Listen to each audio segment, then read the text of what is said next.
Payment follow-up should not be a memory test. If you run a small business, this probably feels familiar. You send the invoice. The job is finished. But the money is not in the bank. A few days pass. Then a week. Then you are searching your accounting app, your inbox, and your own notes, trying to remember who has paid, who promised to pay, and who needs a reminder. That is not a cash flow system. That is anxiety with a search bar. And this is one of those places where automation can actually help, as long as you do not let it run wild. The goal is not to blast customers with robotic debt collection emails. The goal is to build a simple follow-up loop. Invoices are tracked, statuses are clear, reminders are drafted, and the owner still approves what gets sent. So in this video, your RTML show you the structure of a simple invoice follow-up system.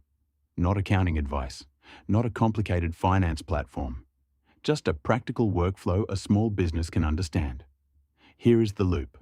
Track the invoice, classify the status, draft the reminder, approve the message, send it, then review the cash flow picture once a week. Let our TMs make that concrete. Imagine a fake business called Northside Electrical Services. They do commercial maintenance work, small call-outs, and a few bigger jobs each month. The owner is busy on site most days, so invoice follow-up happens when cash flow starts to hurt, not when the invoice actually becomes overdue. The first thing this business needs is not AI. It needs a clean tracker. Every invoice gets one row. Invoice number, client, amount, due date, status, last touch, next action, and approval state. That last one matters, because the system should not just send messages whenever it feels like it. It should tell the owner, here are the reminders ready for review. In this demo tracker, one invoice is overdue by 8 days. One is due today. One client promised payment, but it has not been confirmed. One invoice is disputed, so no reminder should be sent until the owner reviews the issue. And one invoice is already paid.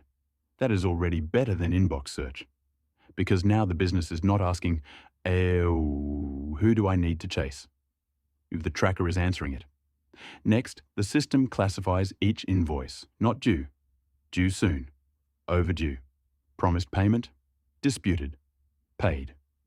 Those statuses decide what happens next. A due soon invoice might get no action yet. An invoice 1 day overdue might get a friendly first reminder. An invoice 8 days overdue might get a firmer message. A disputed invoice should be blocked from automated follow-up completely. That is the difference between automation and chaos. Automation follows rules. Chaos just sends stuff. Now this is where AI becomes useful. It can draft the reminder. For the first overdue follow-up, it might write something simple. Hi Sarah, just a quick reminder that invoice 1048 for $620 was due yesterday. If it is already in progress, no worries. If you need anything from us to process it, just let us know. That is fine for a first reminder. But for the invoice that is 8 days overdue, the tone should change. Still polite, still professional, but clearer. I am to mem following up on invoice 1042, which is now 8 days overdue. Could you please confirm when payment is expected, or let me know if there is an issue we need to resolve? That is not aggressive. It is just direct. And the owner should see both drafts before anything goes out. This is the approval queue. The automation prepares the work. The human still decides the tone. That matters because payment follow-up has context. Maybe the customer is normally reliable. Maybe there was a scope change. Maybe the owner already spoke to them. Maybe the wrong person received the invoice. A good system should reduce admin, not remove judgment. The next piece is the weekly summary. Once a week, the owner should see the cash flow picture in plain English. For Northside Electrical Services, the summary might say, 6 open invoices tracked, $9,600 outstanding, $4,400 promised but not confirmed paid, $2,750 blocked by a scope query, 2 reminders ready for approval, 1 invoice moved to paid. That is much more useful than a vague feeling that cash flow is messy. And it creates 3 clear owner actions. Approve the reminder for the overdue strata invoice. Review the scope query before replying to the office fit-out client. Confirm whether the promised payment actually arrived. This is what a small automation should do. It should turn a messy loop into a few clear decisions. The tool stack can vary. You could build this with a spreadsheet, Airtable, Notion, Make, Zapier, Zero Exports, or a small custom dashboard. The specific tool matters less than the workflow.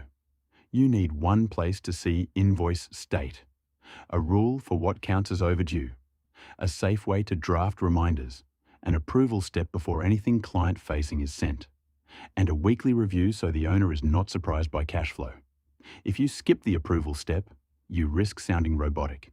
If you skip the tracker, you are just automating confusion.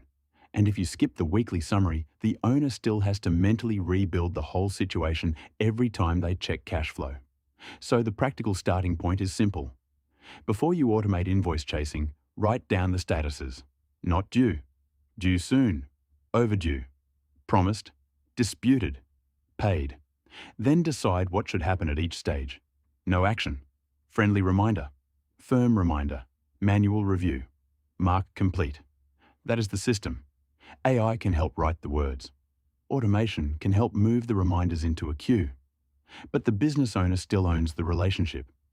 If you want the template version of this, iRodos TMMM putting together a simple invoice follow-up script pack and workflow checklist for small businesses. It is designed to help you chase payments without sounding awkward, aggressive, or robotic. Until that is live, start with the statuses. Because once the statuses are clear, the automation becomes obvious.